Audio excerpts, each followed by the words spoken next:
Linda Bergstrom married a Navy man who promised to keep her safe forever. We were in love with each other. You can feel it. James is very protective of her. He really cared what she thought. But Linda would soon discover the hideous truth about her husband's disturbing double life. During the day, all he ever thought about was attacking women. And at night, that's all he dreamed about. Tied her hands behind her back and told her I would never hurt her. What do you do when the man you once loved turns out to be a monster? I didn't know when he would snap. And only you can put him behind bars for good.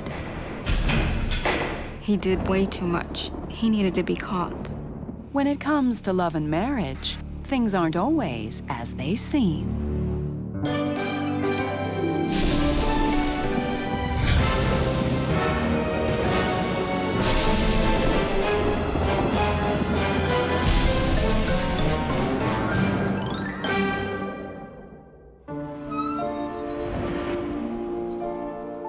Linda Bergstrom grew up in a Texas family where children were seen, but not heard. We were Catholics. There's 2 brothers and 2 sisters. My father, he was rather strict with us. We weren't allowed to have friends. We weren't allowed to walk around the house freely. We were really confined to certain areas. But after graduating from high school, Linda began to spread her wings. She soon started dating a young man named James Bergstrom. We met in February of '84. And after a while with us talking and dating, he said, well, will you be my girlfriend? And I said, yes. 20-year-old James worked at the local paint factory. He was quiet and sensitive, and his chivalrous nature won Linda over. He was very protective of her. He was very solicitous of her. He opened doors. His manners were great. He acted as if he really cared what she thought. Then, one morning after over a year together, Linda got a phone call that quickly took their relationship to the next level.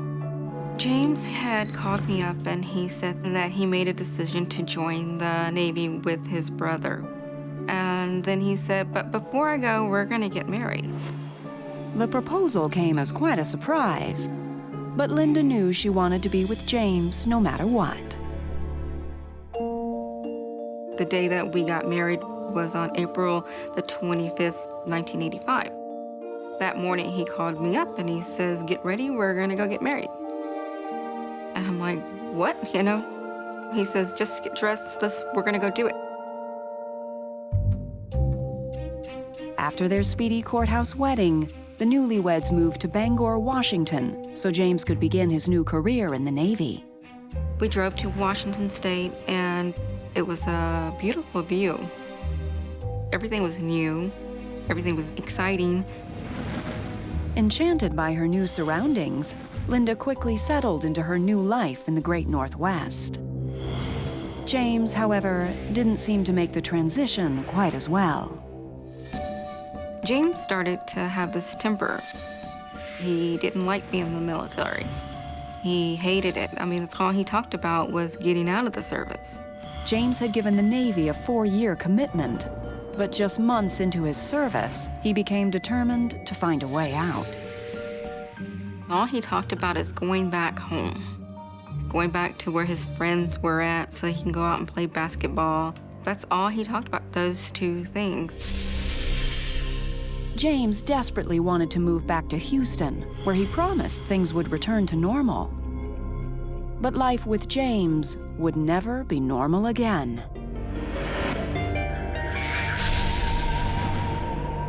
It all came to a head almost 4 years later, on May 18, 1989. Linda came home from work to find 2 men in suits waiting for her, and they had shocking news. One of the men confronted me with his badge, and he says he was a detective, and he told me that James was arrested. He says, your husband was caught watching a 53-year-old woman undress. I was like, whoa, no. You've got to be kidding me. But a peeping Tom was nothing compared to what James would ultimately prove to be. I was terrified. At that point, I probably went into shock.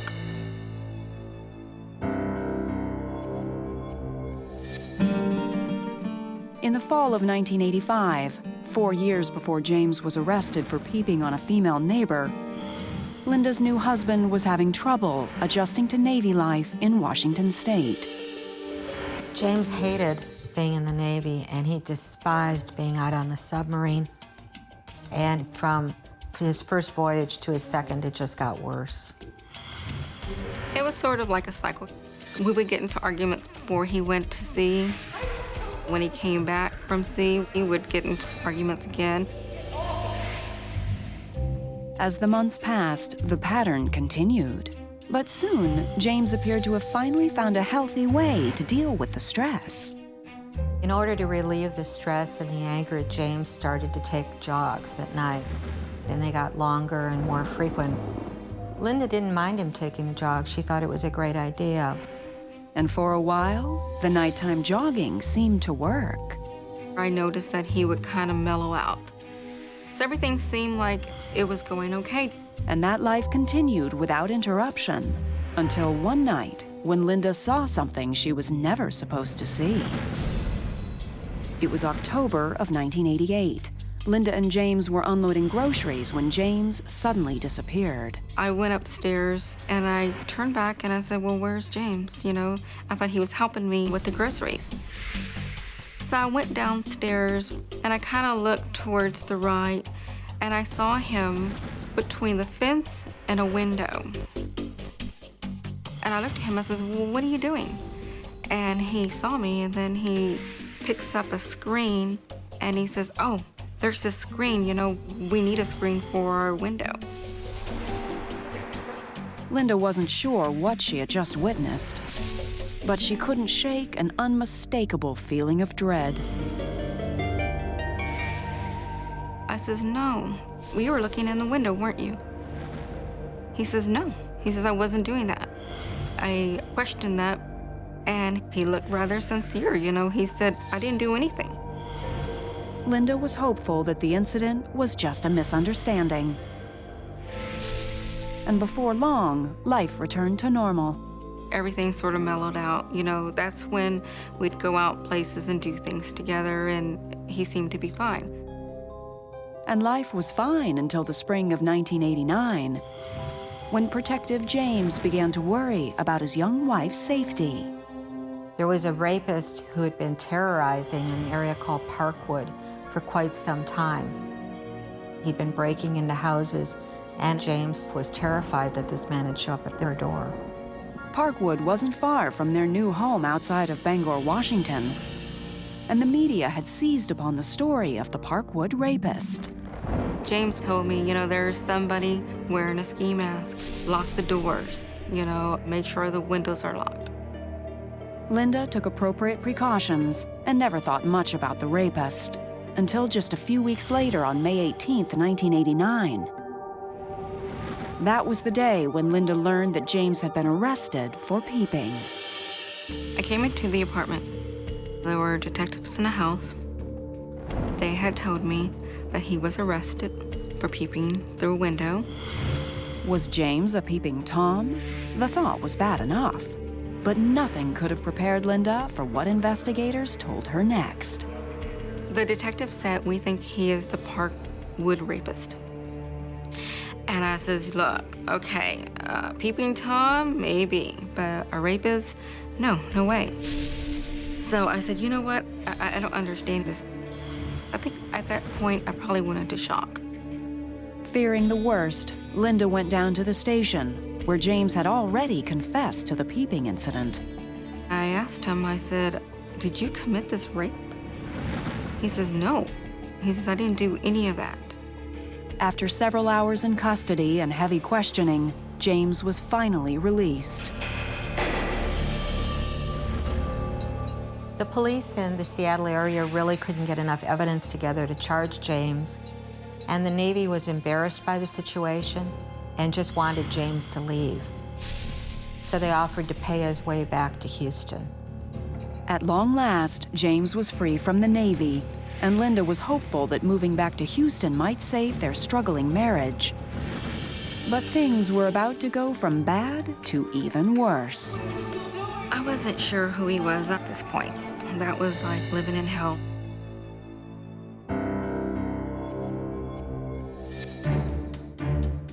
By the fall of 1991, 6 years into their marriage, James and Linda Bergstrom were back in Houston and caring for their 18-month-old daughter. But instead of getting better as he'd promised, life with James had become unbearable. Linda really tried hard to keep it together, but James's anger escalated. He would become angry over the smallest thing. He didn't like what she was wearing. He didn't like the way she looked at somebody else. He didn't like something she said to someone. I wasn't sure who he was. I looked at him as if he was a stranger at this point. By now, Linda had grown suspicious of James's late-night jogs. Linda didn't mind James taking the jog, but then she began to see some things that troubled her. James had come home and he'd have grass stains in the torn pants. One day she saw him looking through a window at their apartment complex where she knew that there was a woman at home. James's behavior became increasingly bizarre, and as the fighting grew worse, James became violent. James was a typical abusive husband in some ways. He would be physically violent with her and then afterward apologize and say that he loved her. He threatened to kill me many times. I had bruises. I had a black eye. I was terrified. Meanwhile, Linda wasn't the only woman in the Houston area living in fear. Detectives from the Houston Police Department were already in hot pursuit of another dangerous man, a rapist preying on women in the greater Houston area. My apartment manager called me one night and advised me that an individual had come into one of the apartment complexes and had attacked a couple of females. When I went over to the apartment and I spoke with the two young ladies, they said he had a gun and he had a very unusual ski mask that he was wearing. People in Houston were amazed that this was going on right here in the city. It was big news, made big headlines here. As the list of victims grew to over 20, Linda began to think that the police in Washington state had been right about James all along. I would always ask him, I says, did you commit that rape? You know, what happened? And he would say, no, I didn't do that. He says, all I did was look through a window and there's nothing wrong, you know, one honest mistake, you know. He says, you're making a big deal out of this. As she grew more and more certain that her husband was a rapist, Linda knew she was trapped. Linda couldn't leave him because if she left him and got a divorce, he told her he would fight for custody of their daughter.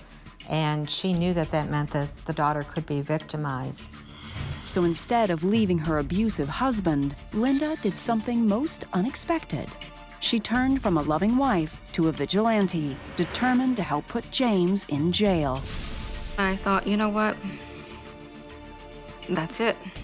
I'm going to see to it that this is going to stop. She monitored how much gas he had in the car. She monitored when he left for work, kept a record of when he got back. If he was going out with a friend to play basketball, she called the friend, made sure that's where he was really going. It was important to stay because he needed to be caught. He needed to be put away. Then, on the night of December 6th, 1991, Linda finally got the break she needed when the phone rang in the middle of the night. James called me up, told me, hey, you know, I was arrested. He was out late at night and he got pulled over. He says, I didn't have my license. He says, you are gonna come out here and pay my bond and I'll be out. Early the next morning, after James was released, Linda went to retrieve his car from the impound lot. I climbed into the car and I couldn't believe what I saw. I was terrified. I immediately saw duct tape, ski mask, and I believe he had some rope there too. And I knew these were his toys. And Linda knew that she had to call the police immediately. I started passing red lights, stop signs. I didn't care. At this point, I just wanted to get home and call the police department. Linda filed a report that soon came to the attention of Lieutenant Charles Dunn. I pulled up that offense report, and Linda Bergstrom had reached out to the Houston Police Department Sex Crimes Division and reported to them that she thought that her husband may be attacking women. And the thing that I keyed on was a ski mask. And as he dug further, Lieutenant Dunn knew he was scratching the surface of a case utterly unlike anything he'd ever seen before. We needed to stop James before he did become the most prolific serial rapist in the nation. I didn't know when he would snap. A person like him, you just don't know.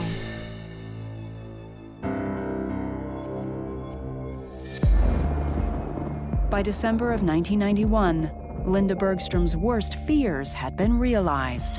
It appeared that her husband James was a serial rapist. But there wasn't enough evidence for the Houston police to make an arrest just yet. Well, they didn't have any DNA or anything that tied James to these attacks, and so they really needed an eyewitness. They needed someone who could identify him. The wait was excruciating. For 3 months, Linda lived a nightmare, fearing for her life. That was like living in hell. Then, on December 27, 1992, detectives finally got a huge break in the case. It began that day when I came into work. Crime analysis was waiting for me. They had the case of the 17-year-old girl, and she actually saw his face. A 17-year-old girl had heroically fought off the rapist, and her positive ID finally broke the case wide open. She gave a great description of what happened, what occurred. It was really all we needed to make the case. James Bergstrom was arrested in the parking lot of his apartment complex that afternoon. I spotted this vehicle first with the license plate. I immediately went up, removed him from the car, and handcuffed him. Linda learned of James's arrest later that day. And the phone rang and it was him. And he said, "I'm in jail. They caught me." And he says, I'm tired of this. He says, "I'm gonna get help." And I says, "Good. Finally, you need to tell them everything." That night, James confessed to attacking over a dozen women. How did you get in the house? Through the garage door. Tied her hands behind her back and took off her clothes. And I touched her and caressed her and told her I would never hurt her. Then I left. The one thing that he told me that will live with me forever is he said that during the day, all he ever thought about was attacking women. And at night, that's all he dreamed about. The details of James's crimes spelled out a disturbing story. James was really not out there out jogging in order to get physically fit. He was out there stalking women. He was jogging through neighborhoods, looking for open garage doors, looking for women who were home alone, watching to see what was happening in the neighborhoods. You have to understand, rape and sexual assault are two of the most underreported crimes there are. So, you know, there could be 50, 60, there could be hundreds. And unfortunately, I don't even think James knows. It was one of the biggest cases of serial rape and sexual assault the Houston PD had ever seen. And everyone agreed that Linda deserved enormous credit for putting James behind bars. If she had maintained her silence, if she hadn't come forward, I don't know how long it would have been before he was caught and stopped. Because she elected to stay and because she elected to reach out to law enforcement, we were able to stop James before he did become the most prolific serial rapist in the nation. James Bergstrom was indicted on 13 counts of aggravated sexual assault and robbery. After pleading guilty to multiple charges, he was sentenced on September 30th, 1992. I saw the victims as they entered the courtroom, and I felt bad for every one of them. They gave him 4 99-year sentences, and I was very glad to hear that. Today, Linda lives a quiet life with her daughter and new husband in suburban Houston. And she's removed everything that reminds her of the man who made her life a nightmare. I got rid of everything. I got rid of every picture we owned, every spoon, every piece of furniture. I wanted nothing to be reminded of this person.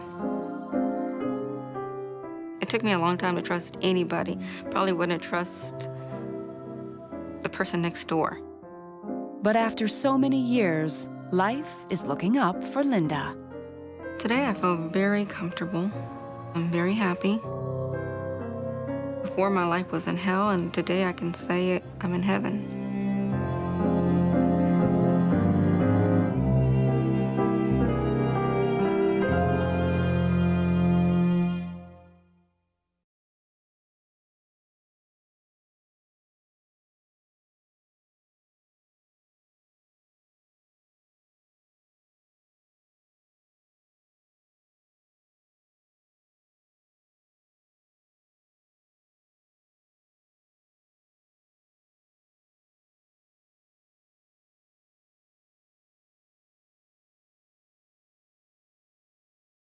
Absolutely.